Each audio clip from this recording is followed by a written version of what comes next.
আব্বা সেদিন আমার মায়ের বিচার করলেন। সবাই অনুরোধ করেছিল তালাকের ব্যবস্থা করার জন্য, কিন্তু আব্বা তালাক দেননি। বিচারে মাকে বাড়ি ছেড়ে যাওয়ার নির্দেশ দিলেন, আর কখনো যেন বাড়িতে না আসা হয় সেটাও জানিয়ে দিলেন। উপস্থিত সবাই ভীষণ খুশি হলো।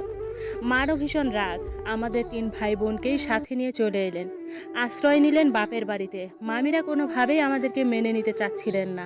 নানি জীবিত ছিলেন, তাই একটু আশ্রয় দিয়েছিলেন। আমার নামটাই তো বলা হয়নি। আমার নাম ফারদিন মিহির। তখন আমার বয়স 9 বছর। নানা বাড়িতে নানির রুমে মা আমাদেরকে নিয়ে থাকতেন। সবাই বোঝা মনে করলেও নানি অতটা খারাপ ব্যবহার করেননি, যদিও একটু বিরক্ত হয়েছিলেন। নানা বাড়ি দাদা বাড়ির সবাই ভেবেছিল আব্বা ডিভোর্স লেটার পাঠিয়ে দিবে, কিন্তু অবাক ব্যাপার, কয়েক মাসেও আব্বা ডিভোর্স লেটার পাঠালেন না। দাদি ভীষণ চাপ দিয়েছিলেন আব্বাকে। আব্বা সবসময় বলেছিলেন প্রয়োজনে একা থাকবেন, তবু আর বিয়ে করবেন না। এদিকে নানা বাড়ি থেকেও নানি আব্বার কাছে খবর পাঠিয়েছিলেন ডিভোর্স লেটার পাঠানোর জন্য। মাকে না জানিয়ে গোপনেই খবর পাঠিয়েছিলেন আব্বার কাছে।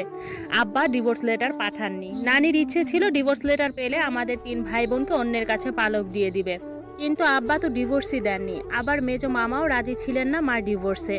শুনেছি দাদা বিছানায় পড়েছিলেন 6 মাস পরেই। দাদি একা সংসার সামলাতে না পেরে বিয়ের জন্য অনেক চাপ দিয়েছিলেন আব্বাকে। অনেক চেষ্টাও করেছিলেন আবার বিয়ে করাতে। আব্বা বিয়ে করেননি। আমরা যখন দাদা বাড়িতে ছিলাম তখন থেকে দাদা দাদি আব্বার হাত থেকে সব টাকা নিয়ে যেতেন। মানে বেতন পেয়ে আর প্রাইভেট পড়িয়ে যা পেত সবই নিয়ে যেতেন। আমরা চলে আসার পরও একইভাবে দাদা দাদি টাকা পয়সা নিয়ে যেতেন। আব্বা ভীষণ নিরীহ এবং শান্ত মানুষ ছিলেন। ধৈর্য ছিল খুব। একমাত্র পুত্র বলে সবসময় দাদা দাদি ব্ল্যাকমেইল করত। এদিকে আমরা নানা বাড়িতে চলে আসার পরে আব্বার টাকা দিয়ে তো দাদির সংসার চলতোই। বাকি টাকা আমার 2 ফুপুর জন্য খরচ করতেন। বাড়িতেই তো আব্বা প্রাইভেট পড়াতেন।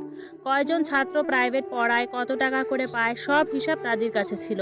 বেতনের টাকার হিসাবও দাদির কাছে ছিল। কোনো টাকা যেন মাকে না দিতে পারেন। শুনেছিলাম আব্বা রাত করে বাড়িতে আসতেন। আমার ফুপুরা আমাদের নানা বাড়ির প্রতিবেশীদের সাথে যোগাযোগ রেখেছিলেন আব্বা গোপনে আমাদের সাথে দেখা করতে আসে কিনা, আমাদের জন্য টাকা পাঠায় কিনা, এসব তদারকি করার জন্য। নানা বাড়ি আর দাদা বাড়ি পাশাপাশি এলাকায়, তদারকি করাটা খুব কঠিনও নয়। কিন্তু আব্বা কখনো টাকা পাঠাননি আমাদের জন্য, দেখতেও আসেননি। তবে শুনেছি আমাদের স্কুলের সামনে এসে মাঝে মাঝে দূরে দাঁড়িয়ে থাকতেন, আড়াল থেকে আমাদেরকে দেখে যেতেন। এভাবে কেটে যায় 2 বছর। ভীষণ কষ্ট হয় আমাদের নানা বাড়িতে। আমরা একরকম বোঝার মতো ছিলাম সবার। সবাই খেয়ে যা থাকতো সেটাই দেওয়া হতো আমাদেরকে। মার অসুখ হলেও ওষুধ কিনে দেওয়ার কেউ ছিল না। মামিরা কতভাবে খারাপ ব্যবহার করত। এর মধ্যে আমার ক্লাস 5-এর সমাপনী পরীক্ষা শেষ হয়। পরীক্ষা শেষে আমাকে হাই স্কুলে ভর্তি করানো হয়, আব্বার স্কুলে নয়। আব্বা তো হাই স্কুলের গণিতের শিক্ষক। আব্বা আশা করেছিলেন তারা স্কুলে আমাকে ভর্তি করানো হবে, কিন্তু মার ভীষণ রাগ। মারও ইচ্ছা ছিল না আব্বা আমাদের মুখ দেখুক, তাই ভর্তি করিয়েছেন অন্যত্র। কয়েকদিনের মধ্যেই আব্বার কানে চলে যায় আমি অন্য স্কুলে ভর্তি হয়েছি। আমার সমাপনী পরীক্ষার রেজাল্টও খুব বেশি ভালো হয়নি। এরপরে হঠাৎ একদিন সন্ধ্যায় আব্বা এসে হাজির হন আমাদের নানা বাড়িতে। এই 2 বছরে আব্বা একদিন ফোনেও কথা বলেননি মার সাথে। অবশ্য মা নিজে ফোন ব্যবহার করেননি। ফোন ভেঙে ফেলেছিলেন রাগে। পরে আর ফোন কেনা হয়নি। নানা বাড়িতে কে কিনে দেবে মুঠো ফোন? আব্বা চাইলে অন্যদের ফোনে কল দিয়ে কথা বলতে পারতেন মার সাথে, সেটাও কখনো করেননি। এদিকে 2 বছর পরে এসে হাজির হলেন নানা বাড়িতে। আমার ছোট বোনটা আব্বাকে চিনতেও পারেনি। আমরা বড় দুজন দৌড়ে গিয়েছিলাম। সেদিনও আব্বার সাথে করে কিছুই আনেননি।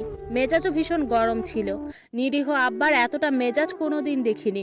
ঘরের মধ্যে মামিরা বলা বলি করছিল, এতদিন পর আসছে, পোলাপানগুলার জন্য কিছু আনেও নাই। কেমন বাপ এটা? সবার কথা শুনে মা যেন আরো বেশি কষ্ট পেলেন। সত্যিই তো, এতদিন পরে এসেছে, বাচ্চাদের জন্য তো কিছু নিয়ে আসতে পারতো। আব্বা মার সাথে সাক্ষাৎ করার ইচ্ছে পোষণ করলেন, কিন্তু মা কিছুতেই দেখা করবেন না, কিছুতেই না। আব্বাও দেখা না করে ফিরবেন না। প্রায় 3 ঘন্টা বসেছিলেন। অবশেষে মা পর্দার আড়াল থেকে কথা বললেন। আব্বার প্রথম প্রশ্ন ছিল, কেমন আছো? মা জবাব দেননি, কিন্তু দ্বিতীয় প্রশ্ন শুনে মা সহ সবাই অবাক হয়ে গেলেন। এটা যেন অবিশ্বাস্য এক ঘটনা। সত্যি কত কিছু ঘটে যায় আমাদের অজান্তে। সেদিন এক নির্মম সত্য বেরিয়ে আসে।